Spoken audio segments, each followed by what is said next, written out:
As I mentioned, my wife Carla is also a big reason I'm here. Carla and I will be married 10 years come this November. Carla is probably the biggest reason there was a transformation in my life a long time ago. I've been married 3 times, and I'm not proud of that. I'm not here to advocate divorce. I loved all 3 women when I married them, without a doubt. And unfortunately, my ideals and my beliefs didn't probably match up as strong as they should have been. I wouldn't have got myself in some situations I got myself in. But 3rd time's a charm. And this young woman has actually helped me find a way home and find a way for me to find success, really, in the eyes of the people that matter most in my life. And that's what I'm here to try and maybe enlighten or share with you today, that what I thought was success, what I tried to make happen to become successful, and actually how I kind of really found success for me.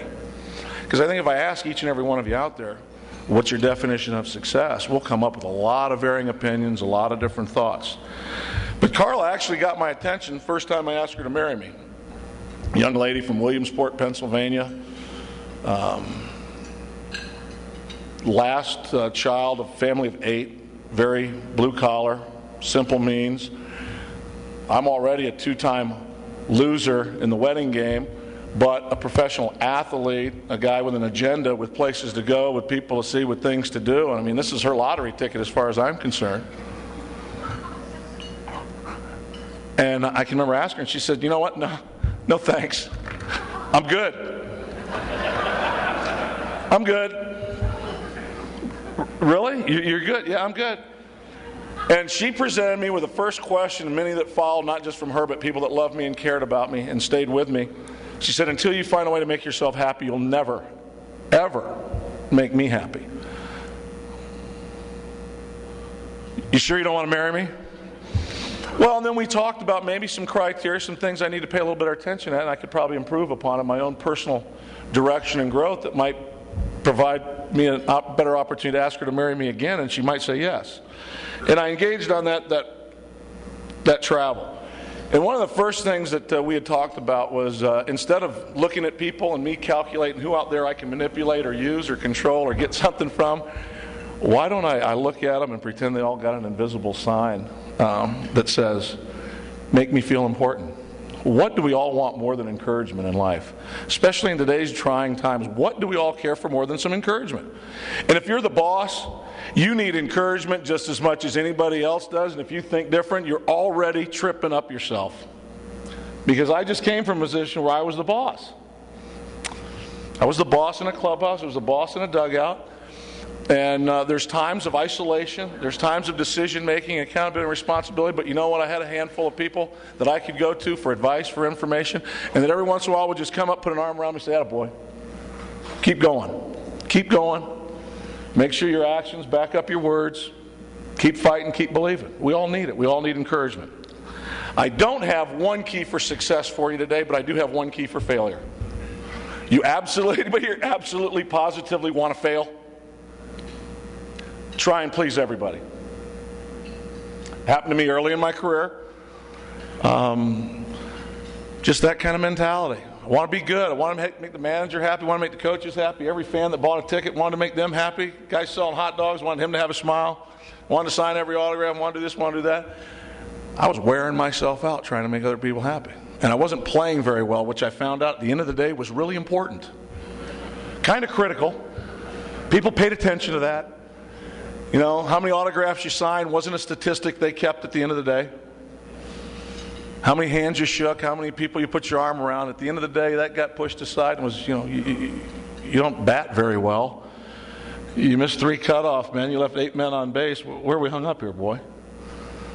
So I can give you a definite key to failure, and that would be to try and please everybody. How many of you have degrees? Come on, get involved here. We're not taping you. If you don't, I have a degree, PhD. Poor, hungry, and driven. That was my PhD growing up. I did not graduate from college. I signed out of high school. So that was a challenge in and of itself, because I do believe there's some socialization skills that go on in college that are unique and special and needed. To go from the age of 17 and leave your home and then to jump into pro ball and actually get to the big leagues at 20 years old, that's a pretty quick trip. And a lot of lessons to be learned, and a lot of lessons were learned the wrong way. The definition of success, I did a little homework. My wife helped me, just to have something to maybe match it up to. One of them was a degree or measure of favorable or desired outcome. Can we all agree on that? Success. The other one was an attainment of wealth, favor, or power. Have any of us here ever gotten caught up on wealth, being liked, or having some power? I think if you don't shake your head, you're lying. It's kind of the way we're made, whether we like it or not. Hopefully we change over the years, but I think we all go knock on that door and we visit that place. I think if you really want to become successful, the biggest thing for me I found out later in life was I needed to become human. Us men have this wonderful gift. It's called an ego. It's a little balloon we carry on our back that we just need to keep getting pumped up every day. And women, you're going to laugh at this, but I might be able to take you someplace before we're all done either, just for some period. But what I've learned is our ego is our biggest enemy, at least speaking from personal experience, mine. I, me, woulda, coulda, shoulda. Things get tough, don't worry. What we learn in sports? Head down, butt up, go hard. You'll figure it out. It was more a sign of weakness to ask for help than a sign of strength. You get yourself into this mess, you get yourself out. Come on, what are you, man or boy? I mean, we hear all these things growing up, so we sometimes develop this callous mentality that I have to do this all by myself. And I think truly as we learn and we grow up, and we can realize the wonderful people that are in our lives, the wonderful, unique opportunities we have to gain knowledge and to make friendships and to establish relationships we can draw other people's intelligence from. Because there might actually be some people out there smarter in some areas than we are. It might be able to provide us with invaluable insight into those areas. There's great opportunities for growth. I mean, by becoming human, we acknowledge the fact we're going to make mistakes. And what I tell my kids already, what I told my oldest daughter, Ashley's 24. She's a grown girl. She's starting to get some traction. Is she on her own? No. Will she ever be? I don't know. None of my business. I'm taking it one day at a time. But Maddie is one day at a time. I have a special needs child. Christian is 4, one day at a time.